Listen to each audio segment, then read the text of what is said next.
abagore b'inkuba turi abagore b'imiriro amen Imana yambwiye ngo mbwira abantu Imana ije gusekura inyatse bagenda izina rya Imana yambwiye ibintu bikomeye bituma fatibuye ngende nkagure mbwira abantu ko Imana hari ibintu ije gusekura Canada Amerika Bwongereza so twabwiye ngo amahoro y'Imana abane namwe katubwira sazuba irengerazuba amajyepfo amajyaruguru reka tubwira mu mugirwa gatatu twabwiye ngo umugisha Imana itangano bagereho hanyuma reka nkubwire nawe udafite ameze neza ahari kurira kwarira umuntu bwacya mu gitondo impundu twavuga ntabwo nzi igihugu herereyemo ariko nimba mu gitondo kamubwire ngo ugire umunsi mwiza kandi nabwo nimba ni mugoroba reka ngo ugire umugoroba mwiza cyangwa igicamunsi cyiza hanyuma aha ni ku Manzi TV no niyo yabivuze TV kora subscribe kandi ukorane vibe ubikorana umutima ukunze kugira ngo bishoboke kugenda neza hanyuma twababwiye turavuga ngo tuzakora bishoboka byose tubageze ijambo ry'Imana tubageze ikimana bashaka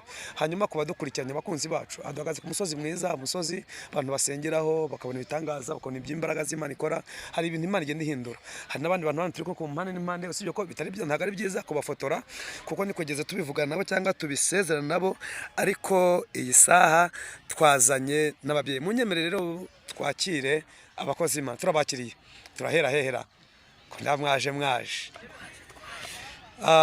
kaduhere kuri w'imyeru Yesu ashimwe ndabasubiza mu izina rya Yesu amahoro y'Imana bane namwe amen amazina ni twaje izina ry'umugisha ni mama Pasi amen mama Pasi amen yego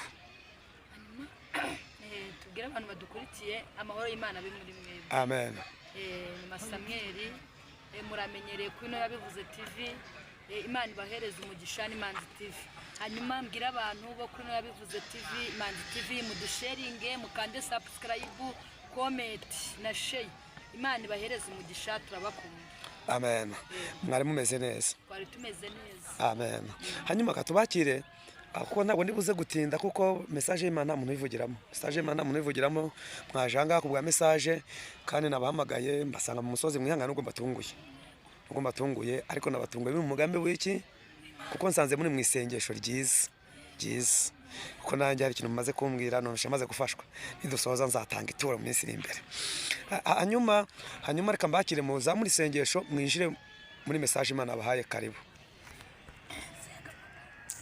Mana mu izina rya Yesu Imana ikomeye bereye maso abagutegereje komereye abantu bose bakumvise barakwihanganira Uwiteka Imana dusenze mu izina ryawe rikomeye Yesu uri Imana amaboko yawe ni magari uri Imana ishoboye byose uri Imana batanika imvura nigwa bajye kuyanura ngoma yawe ntigihanguka edobenefo ela turasenze kugira ngo uzubane natwe muri iyi message ngwino dushyigikire Witeka Imana tubambira amahema kuri uyu musozi mu izina rya Yesu Kristo tugabura ibyawe ubane natwe kandi nyiringabo Imana ntutwirengagize twumvire kandi bigari ugera mu bihugu byose ubereye maso edobenefo abantu bose baguhanze amaso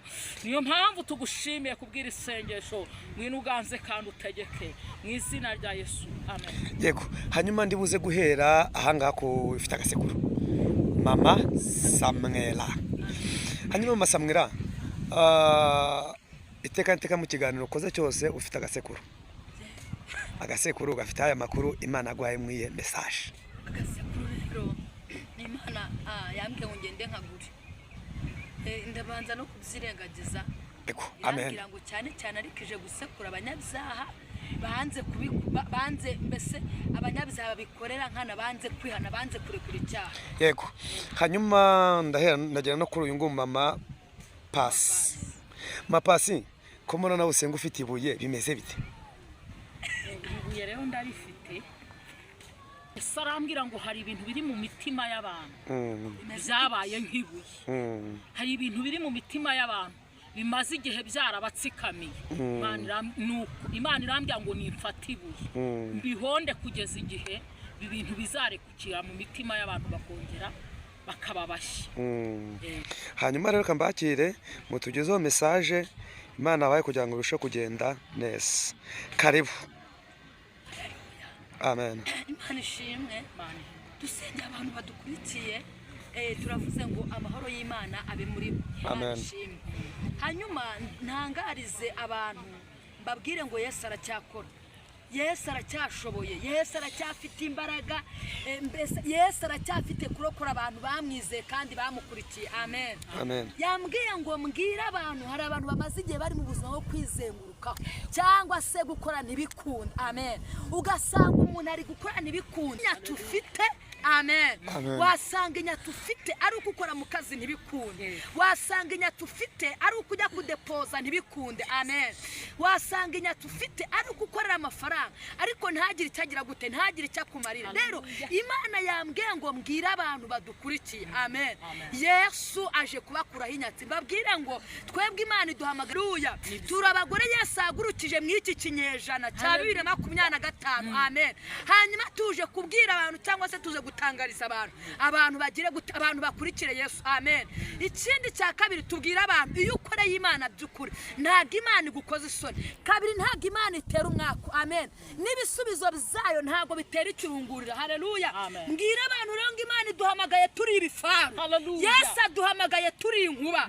Topaya sini wa distance. Mu yandi magambo Yesu ari kumbwira ngo mbese aduhinduye umuriro. Amen. Ntangariza abantu ntabwo nzi ahantu urwaye, ntabwo nzi ikigeragezo umazemo igihe, ariko najya nkubwire ngo Yobu ibice byaho 5 umurongo waho wa 5 haravanga uhamagara noneho hari uwagusubiza ngo mbese uwo mubera watabaza ninde. Amen. Bibiliya yarambwiye ngo ntawe. Ntangariza abantu ngo muhamagara Yesu. Wowe urwaye hamagara Yesu. Wowe uri mu ntambara hamagara Yesu. Wowe umugabo yataye hamagara Yesu. Wowe cyamunara irenze hamagara Yesu. Wowe wana baka yagutereje cyamunara hamagara Yesu. Mana ishimwe. Haleluya. Nanjye ndagira ngo nkubwire ngo Yesu aracyakora. Ndagira ngo nkubwire ngo maboko y'Imana ntarananirwa. Ndagira ngo nkubwire ngo wajya gukora ukabona biranga, wajya gukora ukabona birasubira inyuma, wajya kugerageza amahirwe ariko ntibikunde, aho depoje ntihagire umuntu ukumva. Ndagira ngo nkubwire ngo nkutangarize ko hari Imana ishoboye byose. Mana irambwira ngo iyo mitima yahindutse amabuye ije kuyihindura inyama, ije kuyahindura inyama. Mitima yahindutse amabuye Imana ije kuyihindura. Ndagira ngo nkutangarize ivyo bibuye byagutsikamiye Yesu aje kubikweguraho. Ivyo bintu bikumazeho iminsi Data twese aje kubyigizayo. Hedo benefo era tandore guide enestar. Yesu aje gukora ikinyuranye. Mana ishimwe. Mana irambwira ngo mbwira abantu ngo umaze igihe kinini ku musozi ukora ariko ntugira ahantu ugera. Yesu aravuze ngo ongera ugaruke usenge kuko aje gukora ikinyuranye. Haleluya. Imana ishimwe. Topaya siniwa elala power sinima. Ijambo ryavuze ngo iki? Ryavuze ngo hamagara noneho hari uwagusubiza. Amen. Ngo mbese watabaza wo mubera ninde. Amen. Ntangariza abantu ngo nimuhamagare. Amen. Mbese uburwayi bukomeye hamagara. Abaganga bananiwe hamagara. Amen. Diploma uyifite wabuza akazi hamagara. Amen. Urugo rwakunaniye hamagara. Ntabwo birivuze ngo hamagara nyoko, ntabwo birivuze ngo hamagara so, kuko uri mu kibazo so ntacyo yakumarira. Uri mu ntambara nyoko ntacyo yakumarira. Uri mu bigeragezo ukomeye ntacyo yakumarira. Bibiliya yavuze ngo hamagara. Haleluya. Ngo mbese uwo mubera watabaza nubu. Mu yandi magambo nta muntu watabaza uretse Yesu wenyine. Yesu ni ufite ibyo kukurengeza. Yesu ni ufite ibyo kukuramira. Yesu ni ufite ibyo kugutabara. Imana ishimwe. Wowe urwaye uri kwa muganga abaganga bananiwe, Yesu ni ufite finali ku buzima bwawe. Amen. Hamwe abadogiteri bananiwe, hamwe nyoko yananiwe, hamwe so yananiwe, hamwe bategereza yuko ushira mu mwuka. Amen. Niho Yesu amanuka akihesha icyubahiro. Ntangariza abantu buryo utaragera habakomeye byananiranye ntabwo Yesu yakwigaragaza. Yesu agigaragaza mu kibazo. Amen. Kandi yigaragaza mu kibazo cyanusha kugira ngo yerekane ubumana bwe. Amen. Yesu yambwiye ngo mbwira abantu birashoboka ko umaze igihe ukaba uri gukora byarandi, birashoboka ko wize diplome yawe ikaba nta mahirwe y'akazi ifite, birashoboka yuko umaze igihe utwikiriye. Amen. birashoboka ko umaze igihe uri mu masezerano Imana yarakubwiye urugo ariko ukaba utarubona, birashoboka ko umaze igihe Imana yarakubwiye fiance ariko akaba ntawe. Amen. Biriya yavuze ngo hamagara. Haleluya. Mama mu kibazo hamagara, papa mu ntambara hamagara, muhanuzi abarozi ari benshi hamagara, papa nuhamagare, muganga hamagara, wewe dogiteri hamagara, abaganga bananiwe. Imana ishimwe. Mbwira abantu ngo icyo waba uri cyo cyose ntago Imana icitayeho. Icyo Imana ishaka ni ukurambika ivi hasi, warangiza ukagira gute, warangiza ugasenga. Haleluya. Nagira ngo ntangarize abantu n'ukuri Yesu araje.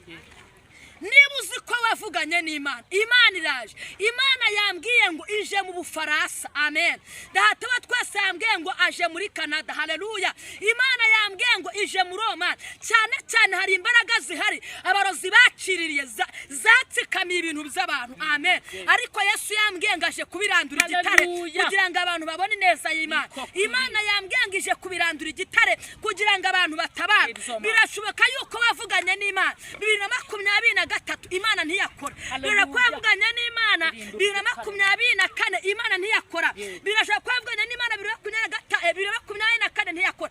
Ariko 2025 Yesu ahagurutse aje kuramira abantu be. Imana ishimwe cyane. Birashoboka ko hari ingoma y'abadayimoni bahiritse, birashoboka ko hari intebe y'abadayimoni bahiritse, ariko mbonye Yesu yongera kwegura intebe z'abantu bamukoreye. Mbonye Yesu yongeye gutanga ubuzima, mbonye Yesu yongeye gukiza kanseri, mbonye topaya siniwa heradistase fora power. Imana yongeye gukiza diabete, topaya siniwa. Yesu yongeye gukiza ibihaha, Imana yongeye gukiza imitima. Nagira ngo mbwira abantu ndi mu bagore bifitiye icyizere kandi binkuba. Haleluya. Nasomye ijambo rava ngo unyizera wese ni umuntu wizera Imana. Ntabwo ari njye mvuze abantu mutanyumva nabi. Birarambwiye ngo unyizera wese naho yaba yarapfuwe ngo azongera gute, azongera abeho. Azongeraweho mu izina rya Yesu. Haleluya. Duhagurutse tuje kubwira abantu bamaze igihe mu ruzerero, bamaze igihe ku musozi, bamaze igihe bakora bikanga. Hari amahirwe wagerageza arifunga, ariko ndakubwira Yesu uri muri twebwe havugana natwe. Ndakubwiza ukuri ngo Imana ije kubura andi mahirwe hedo benefo. Ndakubwiza ukuri ngo imbaraga z'abarosi zagutsikamiye Imana ije kuzikwamururaho. Imana irambwiye ngo birinduye igikomeye. Benefo enesta. Yesu arambwiye ngo mbabwire ngo wowe waragerageje urakora ariko amafaranga akajya agenda ntumenye iyo binyuze. Imana irambwiye ngo izanye amahirwe mu biganza hedo benefo. Yesu hari ikintu akoze. Nagira ngo utangarize aho uri mu Bufaransa, ongera ugaruke kwa Yesu. Imana irambwiye ngo ije kubirindura igikomeye ku buzima bwawe. Ndagira ngo utangarize aho uri mu Romani wakoreye Imana ariko ibyo ugerageje biranga. Imana irambwiye ngo ngera noneho hari amahirwe Imana igaruye ibirinduye igitari cyicaye hejuru. Ndimo ndavugana nawe uri etositala wire bone shine. Ndagira ngo mvugane nawe uri muri Canada. Imana yakubwiye umugabo urategereza ariko Yesu aje kubikora. Yesu aje kuvugurura. Hari amahirwe avuguruye amasha, hari inzandiko acagaguye, hari ibirego amanuye. Amani kumanuyeho amatangazo ije gukora ikinyuranyo mu izina rya Yesu Kristo. Nakubwiraga ngo ngera ugaruke ku rufatiro utegereza Yesu. Haleluya. Tubwira abantu badukurikiye Imana ibaho umugisha, ariko Imana ije gusekura abarozi mu izina rya Yesu baroga umugisha wawe. Wowe uzinzwe Imana ije kukurengera. Reka dusenge, reka dusenge. Mu izina rya Yesu turagushimiye. Uri Imana yera, uri Imana ikiranuka. Hari ibyo ducagaguye, hari ibyo twirukanye, hari ibimaze igihe mu izina rya Yesu Kristo. Hari inzu bamaze iminsi bagerageza bikanga. Duhamagaye amahirwe, duhamagaye andi mahirwe mashya turahamagara mbaraga zawe zikomeye mu izina rya Yesu Kristo amen. Kwihuse uvuga nimero zawe kugira ngo bize kugenda neza. 078 78 38 415. Yesu aduhana umugisha. Nomero zanjye ni 078 6 7 3 7 3 8. Yesu abahereza umugisha mukande komete.